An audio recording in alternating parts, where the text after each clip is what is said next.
Mari kita setiap hari mengalami kematian tanpa pemakaman. Terima kasih. Assalamualaikum warahmatullahi wabarakatuh. Ini mau mengingatkan tentang Tuhan. Dia sendiri tidak tahu dan kenal kepada Tuhan, hanya nyebut-nyebut nama Tuhan, menjelaskan sifat Tuhan. Dikiranya penjelasan tentang Tuhan dianggap Tuhan. Bahaya. Penjelasan tentang air bukan air, ya. Iya, air mata eta nu dileut. Ada buku tentang air, rahasia air. Awas, itu bukan air. Penjelasan tentang air tidak sama dengan air. Penjelasan tentang Tuhan tidak sama dengan Tuhan. Itu hanya persepsi aja dari yang menjelaskan. Hati-hati. Makanya belajar Tuhan harus dari Tuhannya sendiri, jangan dari penjelasan tentang Dia. Kan banyak yang menjelaskan Tuhan, betul nggak? Iya.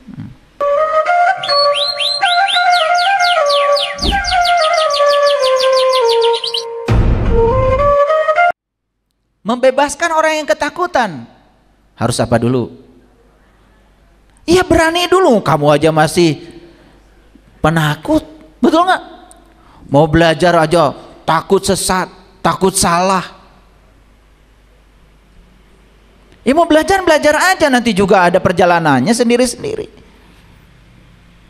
Oke. Nah, jadi untuk bisa mati selagi hidup atau mengalami kematian tanpa pemakaman, syaratnya satu. Kita harus sudah terbuka dulu pikirannya. Sudah terbuka dulu mata kolbunya. Kenapa? Karena keterbukaan mata kolbu, keterbukaan pikiran akan mengantarkan kita kepada situasi yang berbeda.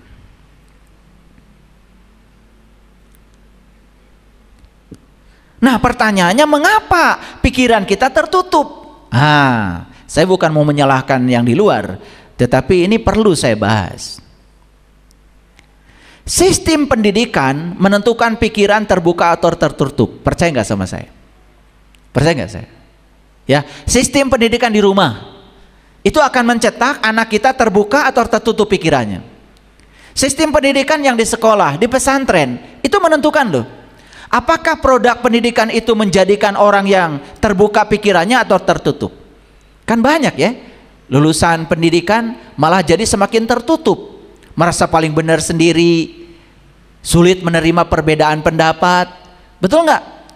Malah hasil pendidikan itu jadi dogma dan doktrin yang membuat dia semakin tertutup, padahal dia sudah mengalami satu sistem pendidikan. Makanya sistem pendidikan pun menjadi sangat berbahaya bagi kita, bagi anak-anak kita, kalau di dalamnya tidak mengantarkan para peserta didik menjadi terbuka pikirannya. Bapak Ibu kan mungkin juga pernah sekolah, betul nggak? Coba setelah sekolah belajar mata kuliah A, mata kuliah B, mata kuliah C, saya mau nanya, semakin terbuka atau semakin tertutup? Kalau semakin terbuka, semakin cerdas cara berpikirnya, itu berarti sistem pendidikan berhasil. Tapi kalau merasa paling benar sendiri, tertutup pada pandangan orang lain, wah, itu sudah gagal tuh sistem pendidikan. Nah, oleh karena itu, pendidikan sejati sebetulnya bukan mengisi otak kosong, tapi pendidikan sejati sebenarnya adalah membuka pikiran yang tertutup. Nah, Bapak Ibu sekarang sedang ikut kuliah dengan saya. Ini sistem pendidikan bukan? Sistem pendidikan. Makanya saya mengajarkan keterbukaan pikiran. Harusnya selesai ngaji dengan saya, semakin terbuka pikirannya, semakin toleran, semakin bisa menerima perbedaan, bahwa manusia tidak selalu sama pendapatnya, hargai semua perbedaan pendapat. Kan keren, bukan hasil pengajian malah justru yang paling benar itu Pak Saipul. Semua yang di luar Pak Saipul sesat. Itu sistem pendidikan yang racun itu. Tapi banyak yang kayak gitu, banyak. Bahkan tidak boleh berguru ke tempat yang lain, karena yang paling benar saya. Bahkan menjamin masa depannya seperti apa. Awas, hati-hati. Ketika kita ngaji, belajar, semakin terbuka pikirannya, semakin keren. Makanya keterbukaan itu membuat kita menjadi bijaksana, karena kita punya berbagai macam sudut pandang. Makanya orang yang sudut pandangnya kaya biasanya tidak mudah menghakimi orang. Coba lihat yang ilmunya sedikit, pasti kan teriak-teriak menyalahkan orang lain. Nah itu gagal dia pesantren itu. Nah makanya di Quran surat Al-Baqarah ada ayat yang bagus sekali. Innal ladzina kafaru sawaun alaihim a'andartahum am lam tumdirhum la yu'minun. Saya mengartikan kafir itu artinya tertutup, sedangkan iman artinya terbuka sesuai dengan definisi iman dari Rasulullah SAW. Boleh mengatakan begini kan, al iman tasdikun bil qalbi wa ikrarun bil lisan wal amalun bil arkan. Jadi iman itu harus dimulai dengan pembenaran oleh kolbu. Kalau kita lihat kolbu dalam Al-Quran fungsinya ada 3. 1, kolbu itu untuk melihat, 2 untuk mendengar, 3 untuk memahami. Dan untuk melihat, mendengar dan memahami jelas kolbu harus terbuka. Kalau tertutup tidak mungkin bisa memahami. Betul apa tidak? Nah oleh karena itu maka ya sederhananya sebetulnya kafir itu artinya tertutup, sedangkan iman artinya terbuka. Nah coba baca ayat ini. Sesungguhnya orang-orang yang tertutup apa saja? Tertutup pikirannya, ya kan? Tertutup kolbunya, tertutup hatinya, apa saja yang tertutup. Sama saja bagi mereka, diberi peringatan atau tidak diberi peringatan tidak akan terbuka. Makanya percuma Bapak Ibu datang ke sini dengan membawa pikiran yang tertutup. Paling juga ilmu yang saya sampaikan dibenturkan dengan ilmu-ilmu lama yang tidak ada artinya. Tapi kalau terbuka, oh iya, saya mau koreksi cara pandang saya terhadap hidup. Rupanya ini yang membuat hidup saya tidak maju-maju nih. Ya, pikiran lama yang tidak melayani. Karena terbuka, siap menerima pengetahuan baru. Karena napasnya juga udah baru kan? Nih Bapak Ibu, saya tanya. Selama mendengarkan kajian saya sudah berapa kali bernafas? Nggak ngitung. Tuh, makanya benar kata Allah. Siapa yang mencoba menghitung nikmatku, latuh suha, tidak akan bisa dihitung. Ditanya aja sepanjang ikut kajian saya berapa kali napas, Bapak Ibu tidak bisa menjawab. Apalagi kalau ditanya selama hidup berapa kali bernafas, latuh suha, tidak bisa dihitung. Betul? Ya. Tetapi saya ingin tanya, sepanjang tadi mendengarkan kajian saya, ya, ada pemahaman-pemahaman baru nggak yang masuk? Kenapa bisa masuk? Karena terbuka, diizinkan. Tapi kalau sudah menutup diri, tidak mau membuka diri pemikiran, apalagi merasa seolah-olah paling benar, hadir di sini hanya kesia-siaan. Ingat ya, saya di kajian ini bukan sedang mengisi otak ibu bapak yang kosong, gak penting bagi saya. Tapi saya sedang meningkatkan keterampilan berpikir supaya keterampilan berpikir kita meningkat. Itu yang akan meningkatkan kapasitansi. Makanya selama kajian saya ajak untuk berpikir. Betul? Ya, tadi bercermin, mikir nggak? Mikir kan? Oh, ternyata sesederhana itu ya. Saya ingin senyum yang di luar, tapi saya berdua. Tuh, tidak terjadi. Coba senyum yang di dalam, yang di luar senyum? Senyum. Makanya ubah frekuensi kita di dalam, maka dunia akan berubah. Keren. Ulangi sekali lagi. Sesungguhnya orang yang tertutup apanya? Pikirannya, hatinya, apa saja. Sama saja bagi mereka, diberi peringatan, tidak diberi peringatan, gak akan berubah. Coba ya. Orang yang tertutup tidak pernah belajar hal baru. Hanya mengulang-ulang pelajaran lama. Itu orang yang tertutup. Ya, puas dengan hafalan. Nah, oleh karena itu maka tujuan dari pendidikan, ini pendidikan secara umum ya, baik pendidikan di masyarakat, di keluarga, di sekolah, di pondok pesantren, di universitas. Makanya saya selama mengajar 34 tahun di universitas selalu menantang mahasiswa untuk berpikir.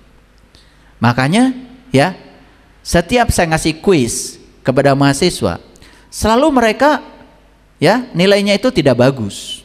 Kenapa? Kalau saya menyampaikan suatu hafalan, kemudian kuisnya mengulang yang dihafal, 100 mahasiswa semua.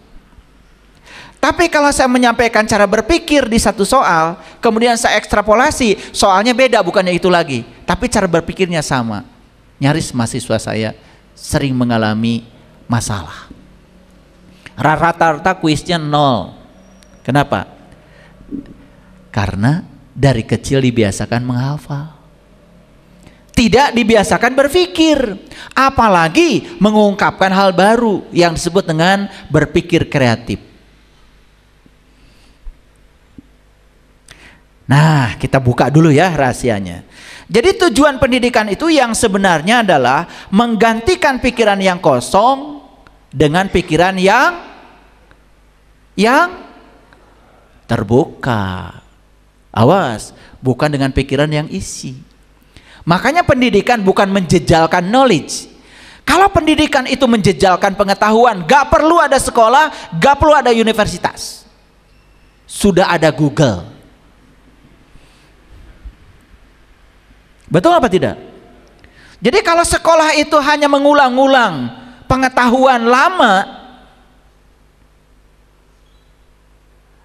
yang sudah usang, tapi tidak mengembangkan keterampilan berpikir, gak perlu ada sekolah, apalagi mahal-mahal. Produk sekolah bukan seberapa banyak dia punya pengetahuan, tetapi seberapa terbuka dia berpikir terhadap hal-hal baru. Kalau tidak terbuka pikirannya, tidak ada penemuan. Oke, ngerti? Oke. Dalam dunia yang penuh informasi seperti sekarang ini, justru yang kita butuhkan bukanlah sekedar banyak tahu, tetapi tahu cara berpikir. Oke? Nah, itulah yang disebut dengan dalam bahasa psikologi metakognitif. Jadi metakognitif itu ya bukan kognitif. Ya, tapi metakognitif itu dia sedang ya mengembangkan potensi diri sehingga keterampilan berpikirnya terus. Karena apa, Bapak Ibu? Hidup tidak dengan hafalan. Hidup itu adalah solve problem dengan keterampilan berpikir. Setuju dengan saya? Oke. Jadi pendidikan bukan mengisi otak, tetapi ya pendidikan itu adalah mengembangkan potensi otak. Kalau mengisi otak ya seperti ember yang diisi air. Makanya heran ya, masih banyak guru yang gak ngerti, di mana siswa diajarkan menghafal ini, menghafal itu. Betul nggak? Iya. Bahkan sesuatu yang sekarang sudah bisa dikerjakan oleh mesin pun masih harus diajarkan. Kalau dulu mungkin tambah, kali, mungkin harus diajarkan ya, bagi. Betul nggak? Nah sekarang kan sudah ada mesinnya. Ajarkan yang lain daripada buang-buang waktu mengajarkan tambah-tambah, kali-kali. Toh pedagang juga di pasar nggak ada yang tidak pakai kalkulator. Betul nggak? Iya. Kan lebih bagus otak anak ini dikembangkan untuk menalar sesuatu yang lebih dari itu, daripada disuruh membagi, mengali, menjumlah, semua sudah bisa dikerjakan oleh kalkulator. Betul nggak? Iya. Saya punya murid dokter. Saya tanya, kamu selama sekolah belajar apa? Oh, menghafalkan huruf-huruf Latin, apa istilah-istilah Latin tentang bakteri, istilah latinnya apa. Terus kalau kamu jadi dokter masih baca buku? Wah enggak dihafal lagi. Ya tinggal lihat aja. Betul nggak? Mau lihat resep juga ada katalognya, tinggal baca. Jadi hafalan itu sekarang sudah tidak dibutuhkan lagi. Makanya dalam teori kognisi, hafalan itu hanya keterampilan yang paling dasar yang disebut dengan mengingat. Di atas itu ada lagi memahami, ada lagi menerapkan, ada lagi menganalisis, ada lagi mengevaluasi, ada lagi mensintesa.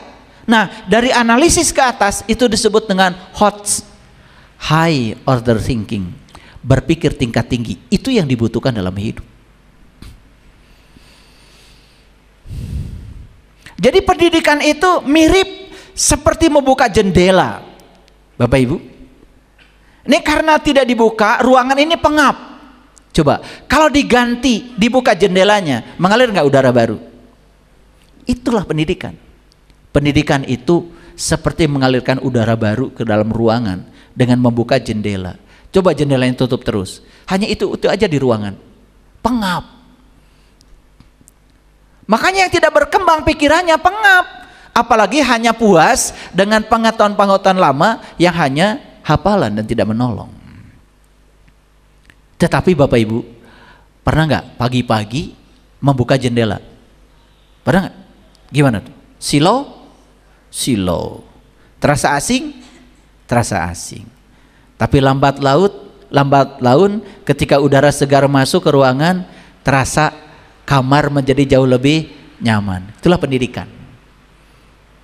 Ya, jadi kalau sekarang sumpek, kehidupan kita nggak berubah-berubah, jangan-jangan ada sisa-sisa masa lalu dari produk pendidikan yang tidak diganti karena kita tidak membuka jendela. Paham? Sudah siap membuka jendela? Sudah siap silau? Hah? Kan begitu dibuka pemikirannya oleh saya, silau dulu kan? Silau, iya teh naon? Wah, betul nggak? Betul nggak? Ini teh apa? Masa tidak boleh mengubah dunia? Tuh kan? Silau kan? Ya.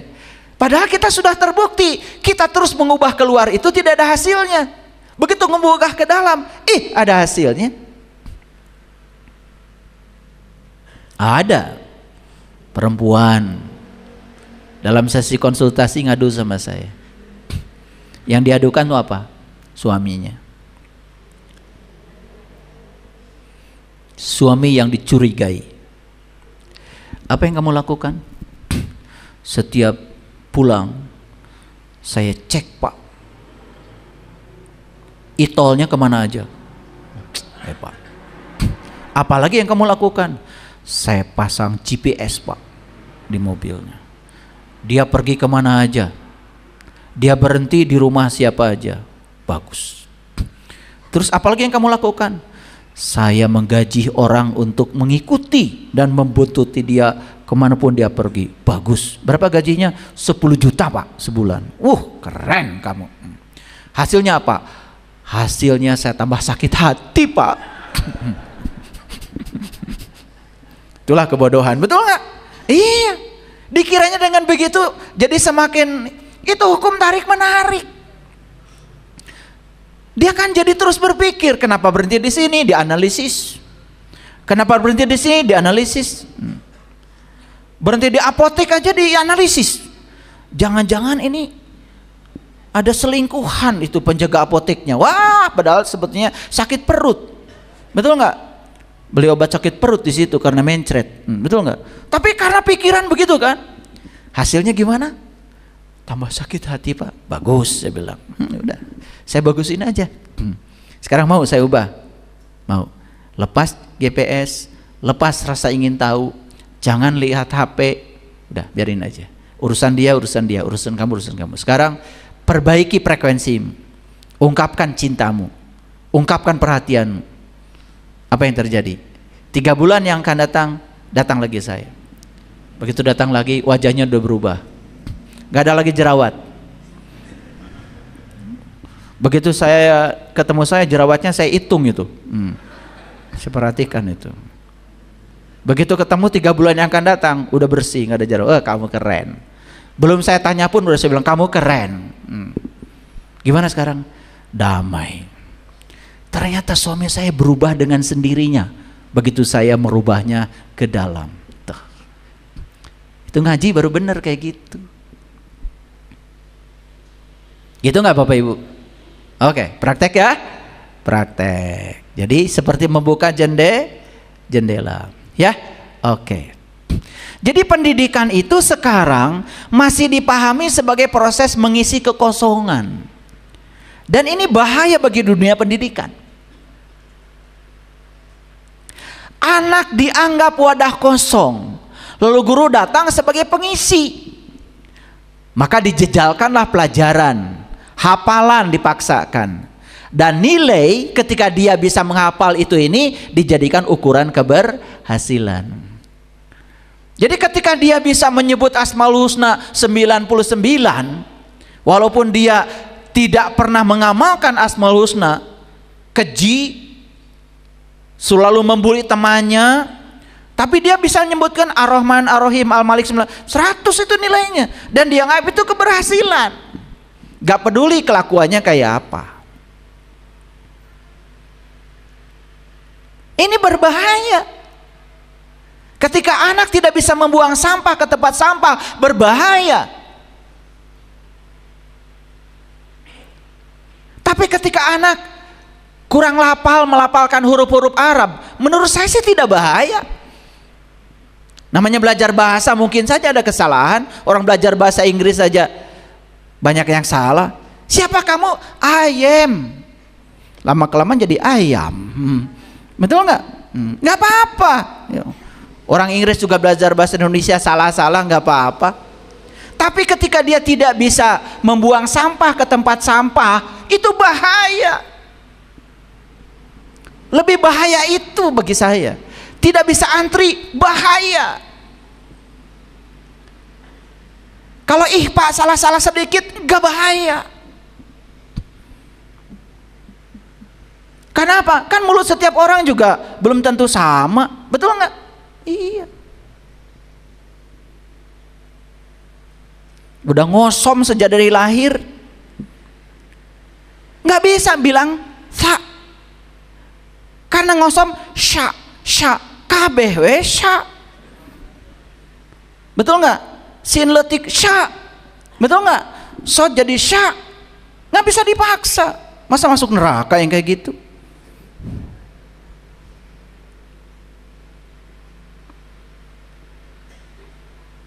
Manusia ini bukan wadah kosong. Ingat ya, mungkin kita mengira setiap kita datang ke dunia ini sebagai wadah kosong. Itu salah. Setiap anak datang ke dunia ini membawa rasa ingin tahu, membawa imajinasi, membawa potensi berpikir yang luar biasa. Itu yang seharusnya dikembangkan oleh dunia pendidikan.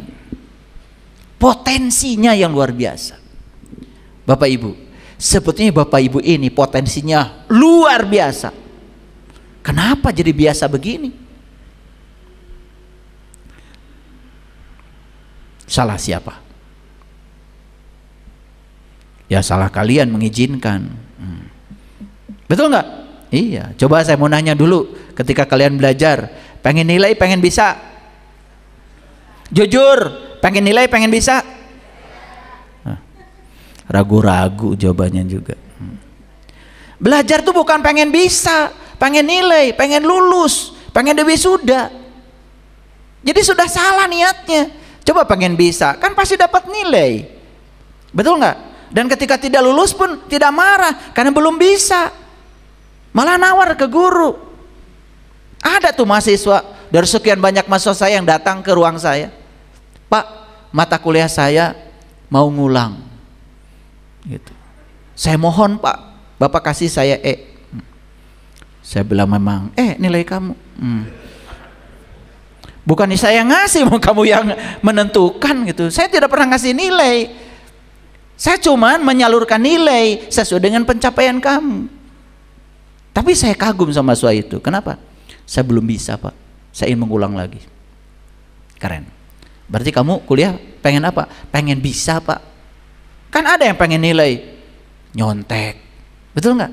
Beda. Yang pengen nilai kan begitu, yang penting lulus ya. Kalau wisuda panggagahna saya tahu mah, betul nggak? Cacak niron oge. Saya tahu tuh kalau mahasiswa kalau wisuda difotonya banyak, ragu-ragu saya ilmunya itu. Karena yang pintar itu biasanya nggak mau difoto. Jadi setiap anak tuh datang ke dunia tuh membawa imajinasi, membawa potensi berpikir yang luar biasa. Ini tidak dikembangkan. Kenapa? Karena keberhasilan hanya diukur berdasarkan hafal tidak hafal sesuatu, walaupun dia tidak mengerti. Dan sekarang Bapak Ibu, namanya brain rot itu apa? Sekarang kalau anak ditanya oleh gurunya, pasti akan buka Google untuk mencari jawabannya. Nyaris tidak berpikir. Beda zaman saya dulu. Kalau ada pertanyaan, bahkan buku pun tidak ada. Perpustakaan belum ada, sekolahnya baru berdiri. Jadi kalau ada pertanyaan tuh mikir. Karena mikirlah berkembang keterampilan berpikir. Dan sekarang apa saja ditanya Google. Dan walaupun dari Google itu tidak masuk akal, ditulis sebagai jawaban dan dihafalkan. Itu namanya brain rot. Kedangkalan berpikir. Kenapa? Karena semua sudah tidak mau berpikir. Semua ingin yang instan. Makanya semua yang instan berbahaya. Termasuk pengetahuan. Jadi tugas pendidikan yang sebenarnya membimbing rasa ingin tahu, bukan mematikan dengan tekanan. Jadi kalau Bapak Ibu mendengarkan kajian saya, kemudian rasa ingin tahunya semakin kuat, ya, apalagi semakin bingung dengar kajian saya, bagus. Berarti ada keinginan untuk mencari. Sok aja sederhana Bapak Ibu. Yang saya ajarkan apa? Bapak Ibu, kalau sholat mengingat Allah atau mengingat bacaan sholat? Kan saya pernah nanya begitu. Mengingat siapa? Jujur sekarang mengingat apa? Padahal perintahnya di Quran apa? Kan mengingat Allah. Sudah, itu aja pertanyaan. Silahkan cari. Itu sistem pendidikan. Jadi mikir kan? Makanya saya tidak tertarik memperbaiki bacaan sholatnya. Ntar itu gampang. Karena memperbaiki bacaan sholat gampang. Kan belajar mahraj, belajar bahasa Arab gampang itu. Tetapi gimana sholatnya bisa mengingat kepada Allah sehingga bacaan sholat itu menjadi alat komunikasi dengan Dia? Itu yang paling penting kan?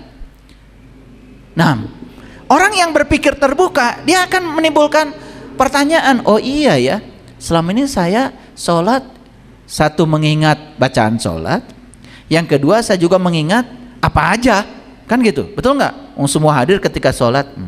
Jadi mengingat Allahnya nggak saya capai ini, nah gitu. Karena pikirannya terbuka, maka dia mau perbaiki diri. Yang tertutup, wah, ini penjelasan sesat. Betul nggak? Itu. Jadi bukan terbuka, semakin menutup diri. Makanya ketika sinar matahari tidak bisa menjangkau dia, apa yang terjadi? Pohon yang tidak dijangkau oleh sinar matahari mati. Sama dengan orang yang tertutup pikirannya, tidak mau dijangkau oleh cahaya ilahi, mati jiwanya. Kata Imam Al-Ghazali dalam kitab Ihya Ulumuddin, kematian jiwa itu sama dengan kematian fisik. Tubuh fisik tidak dikasih makan 3 hari mati. Ternyata tubuh spiritual tidak dikasih makan 3 hari juga mati. Oke. Jadi pendidikan itu apa sebetulnya? Pendidikan itu harusnya membangkitkan pertanyaan, bukan memberi jawaban. Melatih peserta didik untuk tidak puas dengan satu sudut pandang, sehingga timbul berpikir kritis, terbuka, dan memahami bahwa dunia tidak hitam putih. Membuat pikiran semakin terbuka dan membentuk manusia yang bijak. Karena apa? Orang-orang bijak itu dihasilkan dari pikiran yang terbuka. Bayangkan ya, kita masukkan anak pada sekolah tertentu, yang di sekolah itu kemudian diajarkan untuk membenci orang lain yang berbeda dengan dirinya. Mahal-mahal kita bayar anak kita sekolah di situ. Hasilnya apa? Jadi anak yang fanatik dan tidak suka perbedaan. Bahaya. Ibu bapaknya sendiri nanti ketika berbeda bisa diserang tuh sama anak begitu. Betul nggak? Iya. Itu namanya itu senjata makan siapa itu? Nah itulah pokoknya begitu. Senjata makan tuan. Jadi pendidikan yang baik membuat pikiran makin terbuka, ya. Pendidikan yang baik, ya.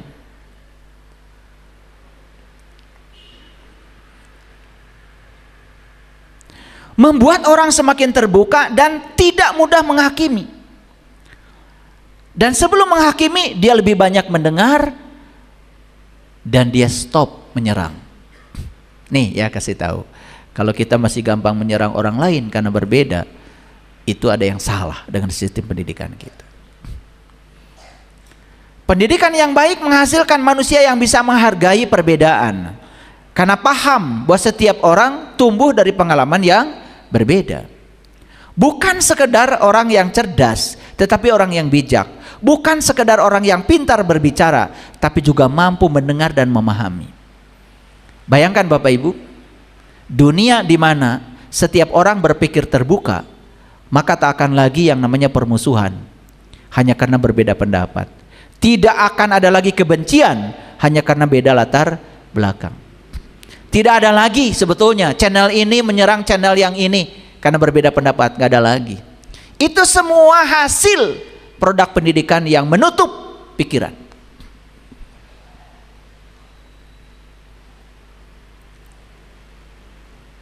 Nah, proses pendidikan itu bukan hanya terjadi di sekolah.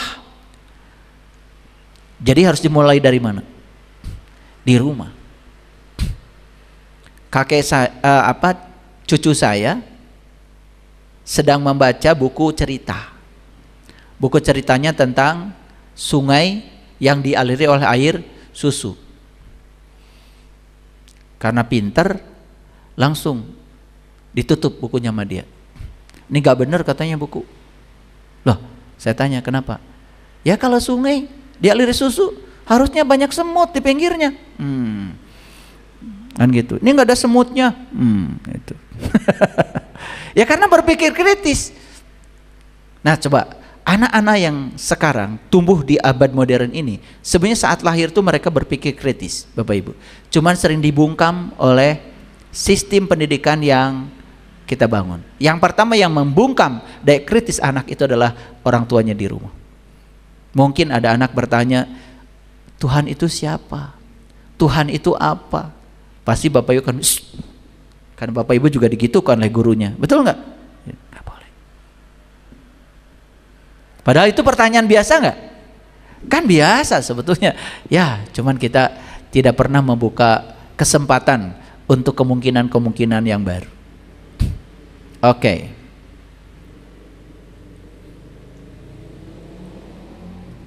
Baik, sekarang saya mau jelaskan dari sudut pandang Al-Quran. Bapak Ibu pernah mendengar ayat ini? Ya, ini Quran surat Al-Isra ayat 72. Wa man kana fi hadhihi a'ma fahuwa fil akhirati a'ma wa adallu sabila. Dan barang siapa yang buta di ini, hadhihi itu di ini, sebetulnya gitu terjemahan benernya. Barang siapa yang buta di ini, ada yang menerjemahkan di dunia. Oke, masuklah. Tapi fi hadhihi itu sebetulnya di ini. Di sekarang maksudnya. Ya. Fahuwa fil akhirati a'ma. Niscaya di akhir ia akan lebih buta dan tersesat dari jalan yang benar. Ada yang menerjemahkan barang siapa yang buta di dunia dia akan buta di akhirat. Yes, masuk. Barang siapa yang buta sekarang dia akan buta nanti. Yes, masuk. Buta apa? Nah kalau buta itu kan artinya tertutup. Coba, ya. Kan sebetulnya orang yang buta mata lahirnya ini karena tertutup kan. Dia tidak bisa menerima cahaya dari luar.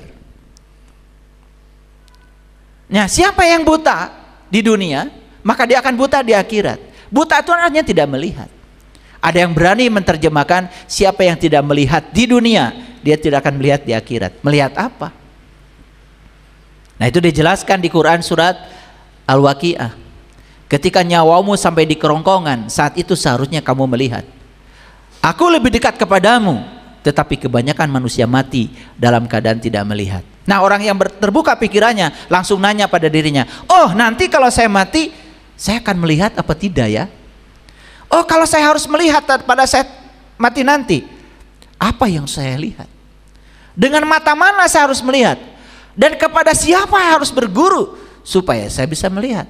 Orang yang berpikir terbuka begitu. Tapi orang yang tertutup langsung, apa-apaan ini?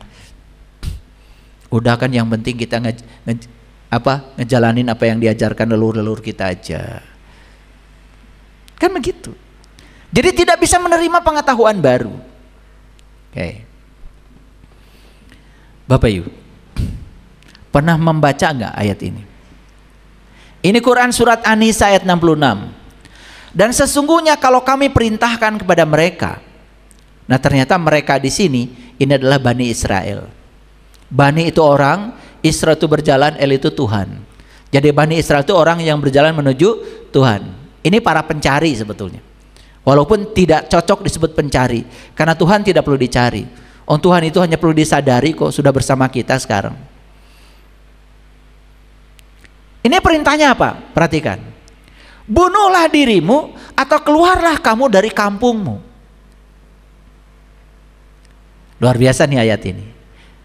Bunuhlah dirimu dan keluarlah dari kampungmu.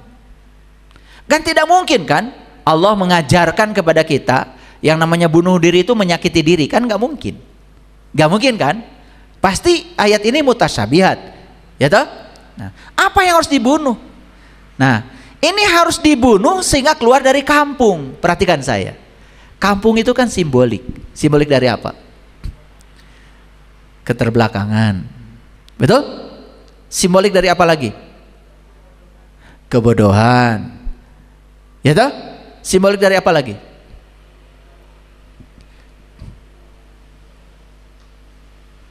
Apa? Kampung. Makanya Nabi Muhammad kan hijrah dari kampung, dari Mekah ke Madinah. Madinah itu kota. Hijrah dari kampung ke kota. Ya, jadi kampung itu lambang dari keterbelakangan, ya kan? Ya. Kadang-kadang juga diidentikan kampung dengan kemiskinan, ya kan? Keterbelakangan, kegelapan, ketertinggalan kampung itu. Nah, ayat ini memerintahkan kita untuk bunuh diri supaya kita keluar dari semua keterbelakangan. Yuk lihat semuanya. Saya. Sekarang siang apa malam? Siang. Karena matahari sedang menyinari kita ya. Setuju? Ada nggak di bumi lain sekarang orang yang sedang tidur? Ada. Berarti sedang malam. Nah, orang yang sekarang sedang tidur karena malam itu kan sebetulnya karena salah posisi aja. Karena dia sedang berada di posisi yang berbeda di bumi ini. Ketika kita sekarang dapat matahari, karena kita ada di berhadapan nih bumi dengan matahari. Tapi kalau kita ada di punggung matahari, kita juga akan kebagian malam. Tapi pertanyaannya, apakah siang dan malam itu bergantung kepada matahari atau bergantung pada posisi? Oke, posisi kan? Nah, makanya kan kalian suka ngarang. Matahari terbit dari timur, terbenam di sebelah barat, kan gitu. Kata matahari, emang gue pikirin.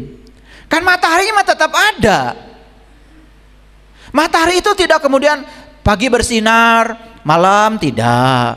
Matahari ya tetap bersinar. Siang dan malam itu bukan karena matahari, karena posisi bumi yang terus berubah. Paham ya?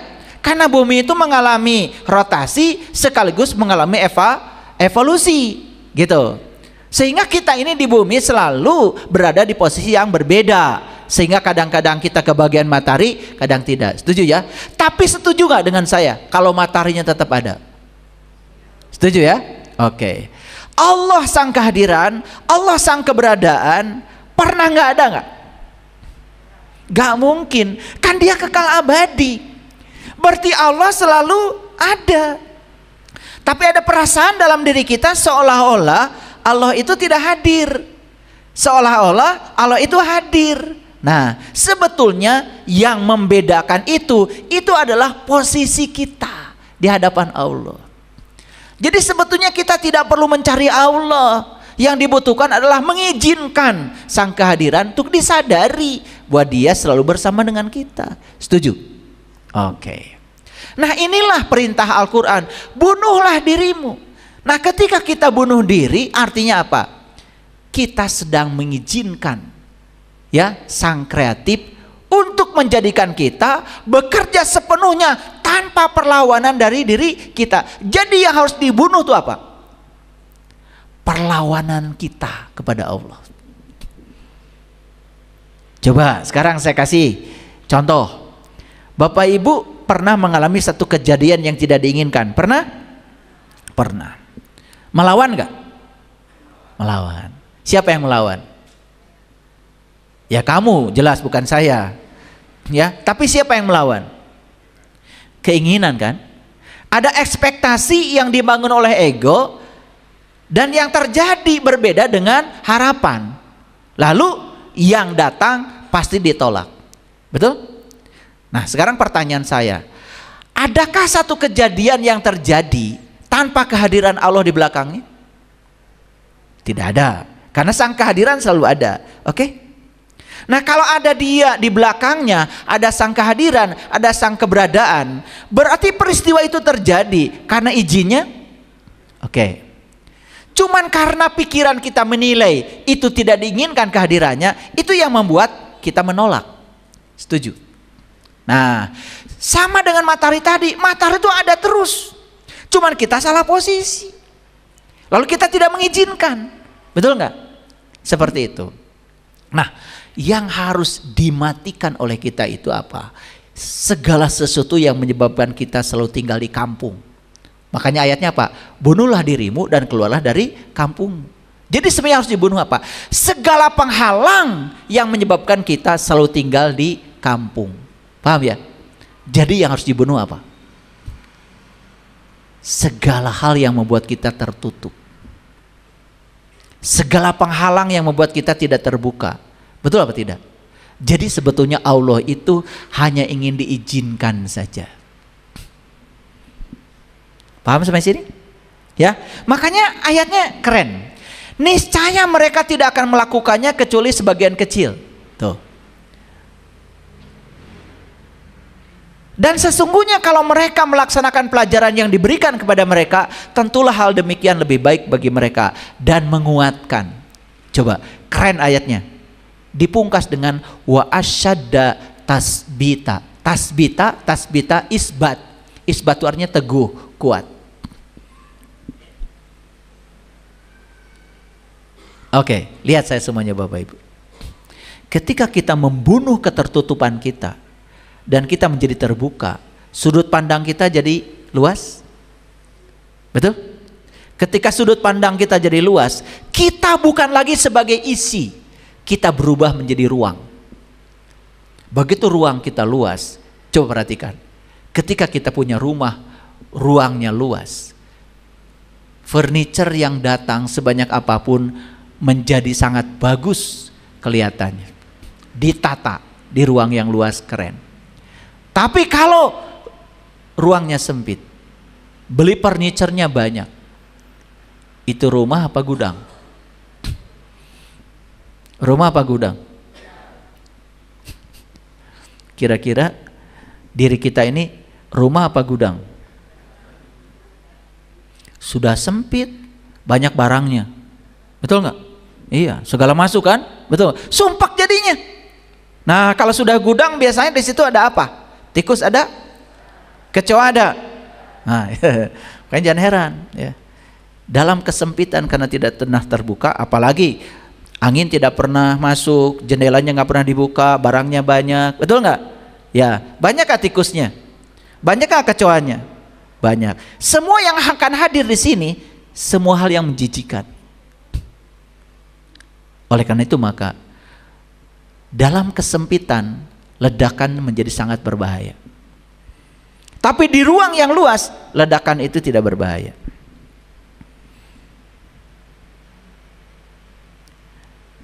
Berani nggak Bapak Ibu bunuh diri yang menyebabkan Bapak Ibu keluar dari kampung?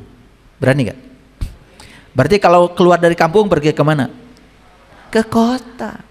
Makanya satu-satunya bahasa yang sangat agung di bumi ini, kalau pergi dari kampung ke kota, namanya nyaba.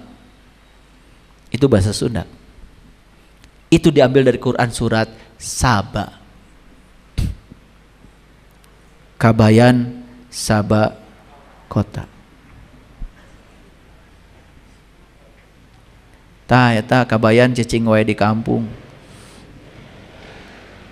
Jadi kampungan. Mau hijrah ke kota? Mau. Sudah tertangkap pesannya dari ayat ini. Apa yang dibunuh? Bunuh ketertutupanmu. Bunuh pikiranmu yang tertutup. Bunuh perasaan kalau kamu paling benar. Bunuh perasaan kalau kamu paling tahu. Bunuh semua itu. Apa yang terjadi? Kita keluar dari kampung menuju kota, melihat hal-hal baru. Keren gak kalau gitu? Oke, siap gak bunuh diri? Awas, bukan dari sini pergi ke Indomaret beli baygon. Ya. Nah, ada hadis Nabi yang berbunyi begini.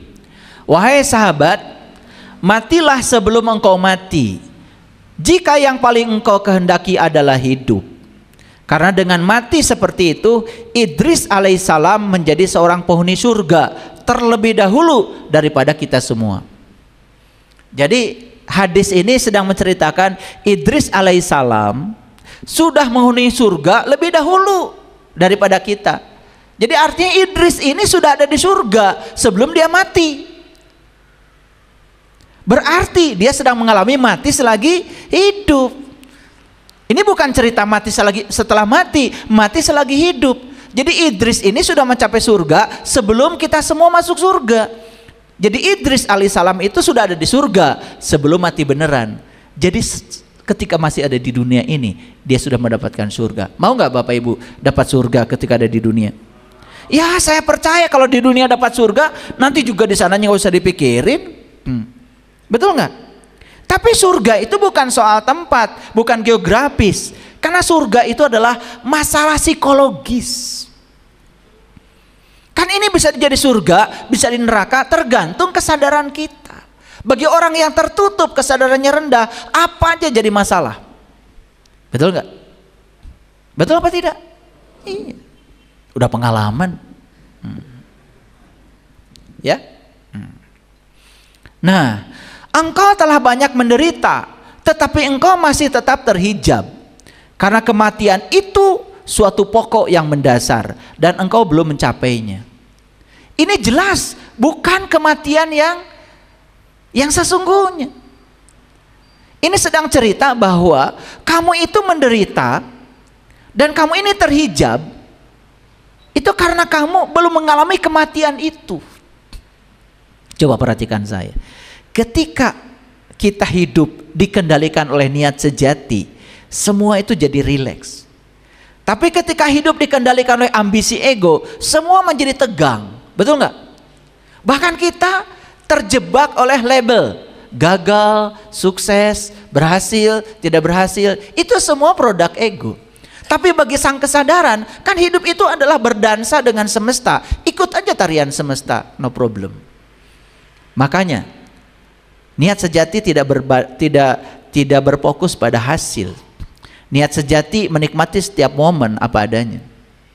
Tapi kalau ego selalu berfokus pada hasil, dan hasil sudah ditentukan oleh ego. Ketika hasil tidak sama dengan yang dia inginkan, dia kasih label gagal, berhasil, tidak mencapai. Bahkan ego frustrasi. Sering frustrasi? Oke, siapa yang frustrasi? Itu diri palsu, ya, ego. Nah, deritamu tidak akan berakhir sampai engkau mati. Engkau tidak akan menjangkau atap tanpa menyelesaikan tangga panjatan. Jadi ayat ini memperkuat yang disampaikan oleh saya di Quran surat An-Nisa. Sepanjang kita belum bisa bunuh diri dalam tanda kutip, sepanjang itu pula kamu akan terus menderita. Paham ya? Paham yang harus dibunuh? Yuk, semua hal yang tidak produktif lagi sebaiknya kita tinggalkan. Cara berpikir lama yang tidak melayani, bunuh, ganti dengan yang baru. Cara pandang lama yang suka membuat kita susah, rumit, ganti dengan cara pandang yang lebih sederhana dan melayani. Nah, makanya perintah tentang mati ini ada di Quran surat Al-Fat ayat yang keempat. Walladzi anzala sakinata fi qulubil mu'minin liyazdadu imanan ma'a imanihim. Walillahi jududus samawati wal ar wa kanallahu aliman hakima. Dialah yang telah menurunkan sakinah ke dalam kolbu orang yang beriman. Tahu sakinah? Sakinah dari kata sukun. Sukun itu artinya tanda mati. Pernah belajar sukun? Ya kan? Kalau belajar ilmu tajwid, ya kan? Dulu sebelum ada metode Iqra, kan itu jelas sekali itu ada tanda sukunnya. Misalkan ba ada alif. Kalau dulu kan ada tanda sukun tuh, ada tanda mati. Jadi alifnya ada tapi nggak dibaca, hanya menolong supaya ba dibaca 2 harokat. Itu disebutnya mad tabi'i. Makanya dibacanya ba. Ketika kasroh menghadapi alif, maka dibacanya panjang ba. Alifnya itu nggak dibaca, alifnya mati karena ada tanda mati di atasnya, disebutnya sukun. Jadi sebetulnya sakinah itu arti yang sebenarnya adalah mati. Makanya keluarga yang sakinah, keluarga yang mati. Paham? Artinya ketika ada peristiwa apapun, suami istri tidak bereaksi, persis seperti orang mati. Jadi orang mati kan tadi salah satu kuncinya apa? Mengizinkan, tidak menolak. Sudah gitu nggak Bapak Ibu keluarganya? Sudah gitu belum? Makanya cekcok terus karena gak mati-mati. Padahal doanya dulu waktu nikah, semoga keluarganya sakinah, mawadah, warohmah, amin. Padahal nggak ngerti, betul nggak? Ya, nah sekarang udah ngerti sekarang. Oh ternyata sakinah itu saya dengan suami saya, dengan istri saya dipasangkan oleh Allah. Saya dengan pasangan saya berbeda, berbeda jenis kelamin, berbeda cara berpikir, berbeda sekolah, berbeda keluarga, berbeda suku, berbeda adat istiadat. Bayangkan, yang berbeda disatukan. Nah ketika disatukan sadar kalau saya dengan pasangan saya berbeda, berarti saya dalam hidup ini latihan menerima dan menghargai kalau saya dengan pasangan saya berbeda. Makanya ketika ada yang berbeda, terima aja dan dihargai, tidak menyerang. Itu namanya sakinah. Mati. Sudah gitu belum? Saya malas nanya begini sama kalian itu. Ya makanya bonyok-bonyok kayak gini. Iya, kalau tiap hari bertarung, tiap hari konflik, belum sakinah. Padahal sudah belajar kan tanda sukun, sudah belajar. Alifnya ada tapi nggak boleh dibaca. Betul nggak? Itu. Ada lagi. Kalau kasroh itu ada iya, ya kan? Betul nggak? Ada iya, ada sukunnya, ada. Iyanya ada, tapi nggak boleh dibaca. Betul nggak? Kalau doma itu ada wau, betul nggak? Ya, panjang 2 harokat, tapi wawunya nggak pernah dibaca. Kunu tuh. Kap, wau, ada doma, ada tanda sukun, waunya ada, tapi nggak hidup. Iyanya ada, nggak hidup. Alifnya ada, nggak hidup. Itu sukun, itu namanya mati. Suami ada, ada. Istri ada, ada. Tapi begitu ada yang terjadi tidak disukai, menerima, sukun, sakinah. Gitu Bapak Ibu. Baru ngerti ya mungkin sekarang ya. Udah nikah berapa tahun? Dialah yang menurunkan sakinah ke dalam kalbu orang yang beriman supaya keimanannya bertambah. Kok bertambah imannya? Kenapa? Lihat saya semuanya. Apapun yang terjadi, dia percaya. Di belakangnya ada sang kebijaksanaan yang jauh lebih besar keinginannya daripada keinginan ego. Makanya saya terima dengan kepercayaan dan kehadiran. Saya izinkan energinya mengalir. Tuh, keren. Sudah gitu belum keluarganya? Berarti harus ikut pelatihan cara berkeluarga. Nanti udah saya buka kelasnya ya. Kalau nggak salah bulan Juli ya, bulan Juli. Lihat di tanggal 26 ya. Tanggal berapa itu? Bulan Juli ada pelatihan. Sekaligus saya ngasih pelatihan bagaimana supaya kita punya keturunan yang unggul. Itu bisa diciptakan. Ya, untuk pranikah juga untuk yang sudah nikah. Pengantin baru atau pengantin baru boleh ikut, nggak masalah. Tapi yang mau nikah lagi nggak boleh ikut pelatihan saya.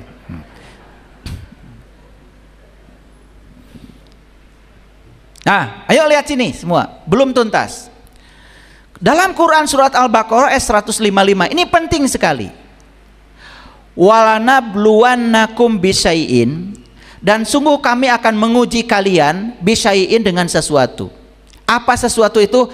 Minal khauf, ketakutan, walju, kelaparan, wanaksin, kekurangan, minal amwal wal anfus, baik yang berdimensi materi, harta, maupun dan yang berdimensi non materi, diri.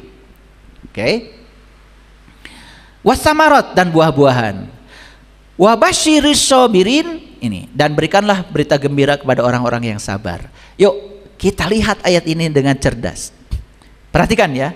Dan sungguh kami akan menguji kalian dengan sesuatu, ketakutan, kelaparan, kekurangan, baik dalam dimensi materi maupun dalam dimensi rohani, anfus, diri, dan juga buah-buahan. Tetapi kalimat yang berikutnya apa?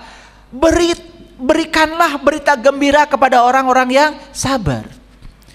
Ini bagi orang yang sabar, kekurangan, ketakutan, kelaparan, ternyata berita gembira. Saya mau nanya sama kalian semua, ya. Ya.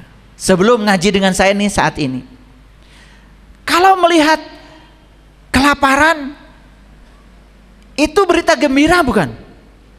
Bukan. Kekurangan, berita gembira bukan?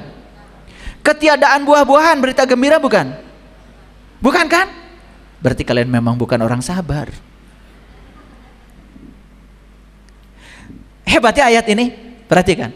Ternyata bagi orang yang sabar, semua yang disebut dengan musibah itu ternyata itu berita gembira. Ini maksudnya ayat ini.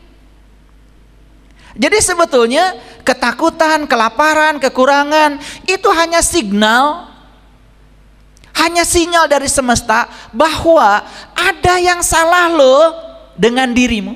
Masih ingat gak kajian saya tadi? Ketika kita takut, maka aliran energi kreatif dari semesta terbendung oleh ketakutan kita. Betul? Ketika kita ragu, energi yang akan mengalir terbendung oleh kita. Kita telah membuat bendungan sehingga sungai energi itu tidak mengalir deras ke dalam kehidupan kita. Itu yang menyebabkan kehidupan kita seperti yang sekarang, banyak dengan penderitaan. Tapi bagi orang yang sabar, ini berita gembira. Makanya saya tanya tadi, bagi kalian yang hadir di sini, ya, kelaparan, kekurangan, harta maupun jiwa, buah-buahan, bagi kalian tadi sebelum saya jelaskan, berita gembira bukan? Bukan kan? Ya berarti nggak sabar. Gitu aja cara memahami ayatnya. Ada nggak yang melihat ini berita gembira?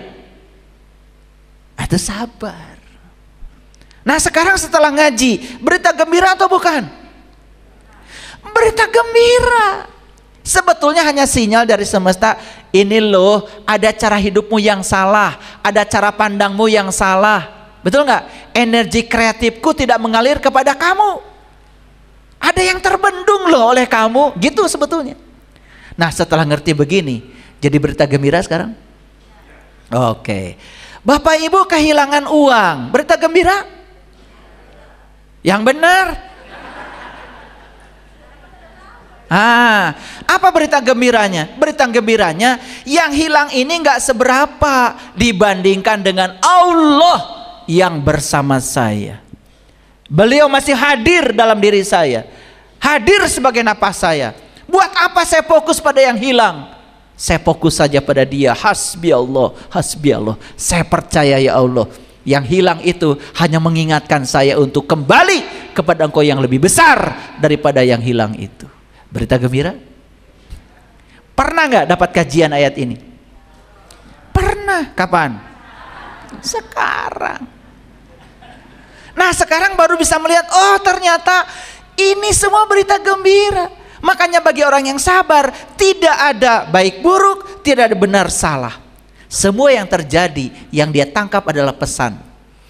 Karena semuanya adalah berita gembira. Bapak Ibu, sakit berita gembira? Berita gembira. Karena sakit itu tubuh sedang berbicara, ada yang salah loh cara berpikir kamu, ada yang salah loh program kamu, ada yang salah dengan spiritual kamu, ada yang salah dengan energi kamu. Jadi sebetulnya kita diingatkan oleh itu semua supaya kembali. Keren gak? Kembali pada Allah, keren gak? Keren. Tapi kalian itu baru bisa kembali kadang-kadang kalau selalu dihujani oleh peristiwa yang tidak kalian ingin. Makanya di kajian-kajian seperti ini selalu yang hadir itu orang-orang yang sudah mengalami kehancuran. Makanya hancur dulu baru terjadi kiamat. Ngerti sekarang? Makanya kenapa orang cerita kiamat hancurnya alam semesta, padahal hancur dulu baru terjadi kiamat. Kadang-kadang hancurkan dulu bisnisnya, hancurkan dulu jabatannya, hancurkan dulu hartanya, baru kembali kepada Allah. Jadi yang disebut dengan penderitaan bagi orang yang sabar, berita gembira? Yes? Oke, bagus sekali. Kita lanjutkan. Sekarang siapa orang sabar itu? Kita jangan ngarang-ngarang kalau ngaji. Kita tanya, Quran, siapa orang yang sabar? Nih kata Quran, allazina idza asabathum musibah qalu inna lillahi wa inna ilaihi rajiun. Jadi orang yang sabar itu yaitu orang yang apabila ditimpa musibah, apa musibahnya tadi? Kekurangan, kelaparan. Itu simbol-simbol dari musibah ya. Pokoknya musibah itu globalnya adalah segala hal yang tidak diinginkan kehadirannya. Yes? Oke. Nah ketika ada yang tidak diinginkan datang dalam hidup kita, orang yang sabar itu mengatakan, awas. Siapa yang boleh mengatakan? Kalian tuh ngarang aja. Yang boleh mengatakan itu yang sudah mengalami. Kan kalian kalau belum pernah pergi ke Mekah, gak usah cerita Mekah. Salah, baca buku lagi. Yang sudah pulang dari Mekah boleh cerita Mekah. Ceritanya itu akan asli, pernah mengalami. Jadi siapa yang boleh mengatakan? Nah, yang sudah mengalami. Mengalami apa? Mengalami apa? Ini harus dibedah kayak gini nih ngajinya. Mengalami apa? Mengalami kedatangan segala hal yang tidak diinginkan itu. Tapi sekarang kita sudah punya ilmunya. Tidak ada kejadian yang terjadi tanpa kehadirannya. Setiap yang terjadi itu pasti ada pesan semesta yang jauh lebih bijaksana daripada pesan ego dan ambisi kita. Makanya kita kemudian sadar, innalillah, sesungguhnya semua milik Allah. Wa inna, dan sesungguhnya ilaihi, kepadanya rojiun, orang-orang akan kembali. Oh ternyata musibah ini hanya cara Allah mengembalikan saya supaya pulang kepada Allah. Keren gak kalau gitu? Keren gak? Iya, sekeren itu Quran kalau dipahami. Tapi kalian sembarangan aja. Begitu ada orang yang meninggal, innalillahi wa inna ilaihi rajiun. Sebentar dulu. Kan ayatnya idza asabathum musibah, apabila datang sesuatu yang tidak kamu inginkan. Betul? Konotasinya kan buruk. Sedangkan ada orang yang meninggal itu, bukankah dia sudah mencapai puncaknya kehidupan? Orang meninggal tuh pulang kepada Allah baik, dibebaskan dari segala penderitaan. Betul? Oke, sekarang. Jadi intinya bukan inna lillahi wa inna ilaihi rajiun. Bukan itu. Tetapi kita menyadari semua milik Allah. Dan semua yang terjadi di belakangnya ada Allah, Sang Maha Kebijaksanaan yang maha besar rencananya. Saya percaya kepada Allah karena saya merasakan kehadirannya. Makanya dengan musibah ini saya kembali kepada Allah. Saya pulang ya Allah. Saya ikut bersama tarianmu ya Allah. Saya tidak menolak lagi kehendak-Mu ya Allah. Saya tidak melawan lagi kehidupan ini ya Allah. Saya ikut bersamamu saja ya Allah. Ngerti pesannya? Jadi bukan memperbaiki bacaan inna lillahi wa in, bukan itu esensi dari ini. Karena Quran itu surat. Yang namanya surat itu pasti di dalamnya ada pesan. Yuk sekarang kita tangkap pesannya. Gabungkan dengan ayat yang tadi. Masih ingat tadi? Kamu akan diuji oleh sesuatu. Kekurangan, kelaparan, ketakutan. Betul? Kekurangan harta, jiwa, buah-buahan. Masih ingat itu? Itu semua simbolik dari segala sesuatu yang disebut penderitaan oleh manusia. Tetapi bagi orang yang sabar, itu adalah berita gembira. Yes. Siapa orang yang sabar? Yaitu orang yang ketika musibah itu datang, ketika yang tidak kita inginkan itu datang, dia yakin semua milik Allah dan semua akan kembali kepada pemiliknya. Tidak ada milikku. Coba Bapak Ibu menjadi menderita, kehilangan rumah karena merasa memiliki kan? Padahal nggak apa-apa kan? Nggak apa-apa kan? Nggak apa-apa. Kalau rasa memilikinya dilepasan, nggak apa-apa. Saya pernah hilang rumah beberapa, nggak apa-apa, masih hidup kayak gini. Saya pernah kehilangan mobil, nggak apa-apa. Baru saya tahu kalau hidup itu tidak ada apa-apa. Hidup itu tidak apa-apa, dan hidup itu tidak akan apa-apa. Yang apa-apa semua adalah pikiran palsu yang bernama ego. Jadi sebetulnya ayat ini bukan sekedar setiap ada apa-apa mengatakan innalillahi wa inna ilaihi rajiun. Bukan itu esensinya. Tetapi kita pun punya sikap innalillah, semua milik Allah, wa inna ilaihi, dan sesungguhnya kembali kepadanya rajiun. Kepadanya rajiun. Semuanya akan kembali. Termasuk kita sedang dikembalikan oleh Allah lewat peristiwa-peristiwa yang tidak kita inginkan itu. Jadi kesimpulannya, lihat saya semuanya. Ketika kita bersama dengan Allah, mengizinkan energi kreatif mengalir dalam diri kita, saksikan saya, hidup kita pasti damai-damai saja. Tetapi ketika kita tidak mengizinkan energi ilahi mengalir dalam diri kita, disitulah banyak masalah dengan hidup kita.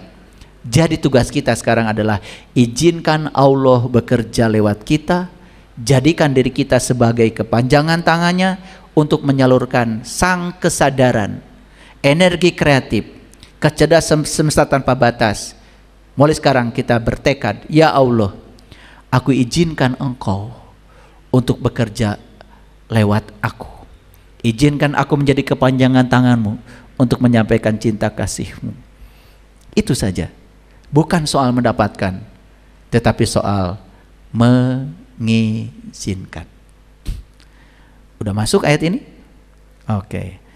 Setelah selesai kajian ini, Bapak Ibu semuanya jadi mati tanpa pemakaman. Udah mati sekarang? Udah mati. Siap menerima segala hal apa adanya? Yes. Saksikan saya. Begitu kita menerima dan mengizinkan semuanya mengalir, apa yang terjadi? Bapak Ibu jadi sangat damai. Tidak bereaksi buruk. Emosi selalu bagus. Dan yang luar biasa dari kajian ini apa? Bapak Ibu tambah sehat. Tambah sehat. Ini saya lihat ada yang migrain nih.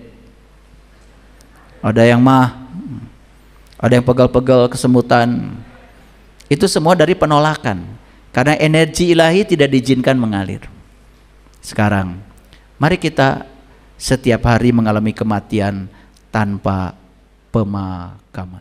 Terima kasih. Assalamualaikum warahmatullahi wabarakatuh.